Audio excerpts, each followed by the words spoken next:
मैंने देखा कि राहुल गांधी जी मकर द्वार के ऊपर चढ़ रहे हैं और हम दोनों ने डिसाइड किया कि इसको पैसेज दे देना है, जिससे कि ये जो इंटेंशन है इसका कि धक्का मुक्की करे कोई, तो उसको हमने पैसेज दे दिया। सबको जो है उन्होंने मतलब आप समझिए कि गुंडागर्दी की जो पराकाष्ठा थी 2001 में, इसी दिसंबर के महीने में 13 दिसंबर को पाकिस्तान ने हमारे संसद पर हमला किया था। 19 दिसंबर को गांधी परिवार ने 2024 में उन चीजों को दोहराया। अब तो वो अर्बन नक्सल की तरह यहाँ घुस गया है। देश को अलग भागों में कैसे विभक्त करना है, कैसे अलग कश्मीर बनाना है, कैसे अलग खालिस्तान बनाना है, कैसे अलग नॉर्थ ईस्ट बनाना है। पप्पू यादव जैसे गुंडे के साथ आए वो ही पोस्ट में ही पोस्ट में ही पोस्ट में। क्या है कि हम लोग सभी मकर द्वार के ऊपर आंदोलन कर रहे थे 10 बजे से, जैसे आज यहाँ खड़े हैं महात्मा गांधी जी की प्रतिमा के सामने। मैंने पहली बार देखा कि कोई पॉलिटिकल पार्टी, ये चौथी टर्म का मैं सांसद हूँ और मैंने पिछले 18-20 साल में जो चीज़ें देखा है उसमें अनुभव क्या है कि कोई पॉलिटिकल पार्टी कहीं आंदोलन करती है तो उस बीच में कोई आता नहीं है। रोज कांग्रेस वाले मकर द्वार पर आंदोलन करते थे, हमारे बीजेपी के कभी कोई सांसद नहीं गए।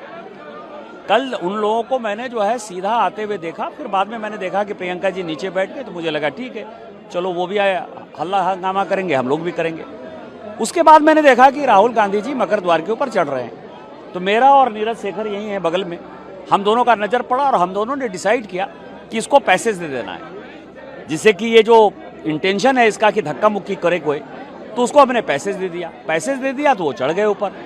चढ़ने के बाद उन्होंने कोनियाक को, प्रताप सारंगी जी को, हमारे बगल में संतोष पांडे जी हैं, इनको, मुकेश राजपूत जी को, ये तो बेचारे बच गए, धक्का तो इनको लगा। और ये इन सबों को जो है, संबित पात्रा भी वहां खड़े थे, इनको भी धक्का लगा। तो सबको जो है उन्होंने मतलब आप समझिए कि गुंडागर्दी की जो पराकाष्ठा थी, जब वो चढ़ गए ऊपर तो फिर उनको धक्का मारने की ऊपर आवश्यकता नहीं थी। उन्होंने धक्का मारा, प्रताप सारंगी जी घायल हो गए। आप कोनियाक जिसके लिए कि आज हम लोग खड़े हैं कि नॉर्थ ईस्ट की एक महिला, शेड्यूल ट्राइब महिला, जिसके एकदम करीब आ गए, महिला को मतलब वो बयान नहीं कर पाई, वो राज्यसभा में रोई, और उसके बाद वो संसद की तरफ चले गए। और फिर संसद की तरफ से आकर प्रताप सारंगी जी, जिनको हम लोग व्हील चेयर पर बैठाए हुए थे, डॉक्टर देख रहा है उनको, वहां आकर कह रहे कि ही पुस्ट में ही पुस्ट में ही पुस्ट में।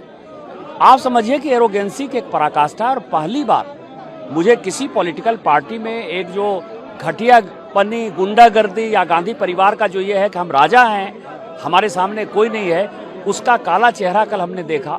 और जिस तरह हमारे सांसदों के साथ उसने धक्का मुक्की की, दुर्व्यवहार किया, और उसके बाद उसमें जो कोई रिमोर्स नहीं था, ये मेरे संसदीय जीवन की ये पहली घटना थी। और मैं इसको मानता हूं कि 2001 में इसी दिसंबर के महीने में 13 दिसंबर को पाकिस्तान ने हमारे संसद पर हमला किया था। 19 दिसंबर को गांधी परिवार ने 2024 में उन चीज़ों को दोहराया और अब तो वो अर्बन नक्सल की तरह यहाँ घुस गया है।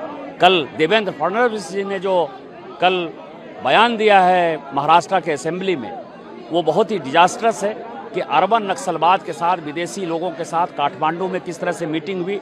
और जितने ये मुद्दे हैं, चाहे वो मुद्दे कास्ट सेंसस का उठा रहे हों, अंबेडकर जी का उठा रहे हों, ईवीएम का उठा रहे हों, पेगासस का मुद्दा उठा रहे हों, अडानी का मुद्दा उठा रहे हैं, ये सारे मुद्दे कैसे उठाकर देश को अलग भागों में कैसे विभक्त करना है, कैसे अलग कश्मीर बनाना है, कैसे अलग खालिस्तान बनाना है, कैसे अलग नॉर्थ ईस्ट बनाना है, ये जो विदेशी ताकतों के साथ सोरोस का मुद्दा मैंने उठाया था, ये राहुल गांधी और कांग्रेस पार्टी है, ये बहुत ही दुर्भाग्यपूर्ण है और देश को समझने वाली है। और मैं तो माननीय प्रधानमंत्री जी से आग्रह करूंगा कि हम लोगों की बात माने और इस पर एक बड़ी कमेटी जो है, एक जांच कमेटी बैठानी चाहिए और ये जितने देश तोड़ने वाले लोग हैं उन सबों को सलाखों के पीछे डालना चाहिए। सर, आपने कोई नोटिस वगैरह भी दिया है या इस पूरी घटना को लेके, जिस तरह से पूरी घटना? मैंने प्रिविलेज मोशन दिया है, क्योंकि कोई भी सांसद यदि बोलता है पार्लियामेंट के अंदर तो वो अपनी बातें कहता है और उस बातों को तथ्यात्मक तौर पर ही आपको पूरा वीडियो डालना है। माननीय अमित शाह जी के वीडियो को उसने तोड़ मड़ोड़ कर पेश किया है, इसलिए मैंने राहुल गांधी जी के खिलाफ प्रिविलेज मोशन दिया। सर, कल की तस्वीरों में एक चीज भी दिखी थी, जो राहुल गांधी वापस आए, उनका क्या एटीट्यूड, किस तरह से वो कह रहे हैं? यही तो मैं कह रहा हूँ ना कि वो सिंपैथी, एक 70-72 साल के बुजुर्ग जिनको खून बह रहा है, जिनको डॉक्टर देख रहे हैं, वहां आकर वो कहते हैं, पप्पू यादव जैसे गुंडे के साथ आए, वो ही पोस्ट में ही पोस्ट में ही पोस्ट में। मतलब आप समझिए कि 70-72 साल का कोई 45 kg का आदमी राहुल गांधी को धक्का दे देगा। और राहुल गांधी जी सिंपैथी के एक शब्द, मान लीजिए धक्का दे ही दिया आपको, तो सिंपैथी के एक शब्द तो बोलते हैं। ये एरोगेंसी है। ये दिखाता है कि गांधी परिवार अपने आप को आज भी ये मानता है कि वो राजा है, राज करने के लिए आया है और वो जीवन में कुछ भी कर सकता है। अगर आप ये वीडियो YouTube पर देख रहे हैं तो हमारे चैनल को सब्सक्राइब करें और बेल आइकन को दबाना ना भूलें। अगर आप Facebook पर ये वीडियो देख रहे हैं तो हमारे पेज को लाइक करें।